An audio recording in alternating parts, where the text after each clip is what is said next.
ప్రత్యేకించబడటం అంటే ఏంటంటే దేవుని రాజ్యం కొరకు సిద్ధపడినటువంటి వారు. సిద్ధపడటం అంటే ఏంటంటే దేవుని నామములో బాప్తిసం తీసుకుని వేరు చేయబడినటువంటి వారు. దేని నుంచి వేరు చేయబడతారు? ప్రత్యేకించబడటం అంటే లోకము నుంచి వేరు చేయబడతారు, పాపము నుంచి వేరు చేయబడతారు, దేహము నుంచి వేరు చేయబడతారు. ఏంటి, దేహం నుంచి కూడా వేరు చేయబడతారా అని మీకు సందేహం రావచ్చు.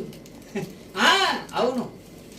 ఎందుకు దేహం నుంచి వేరు చేయబడతారంటే ఇది మృతతుల్యమైపోయే శరీరము గనక ఈ శరీరములో నుంచి నువ్వు బయటికి వచ్చిన మరుక్షణం నీవు పరదేశకు వెళ్తావు.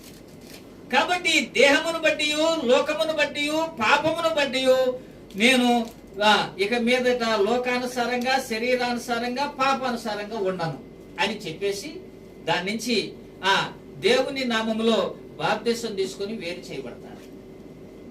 ఆ నిమిషం నుంచి ప్రత్యేకించబడిన వాడు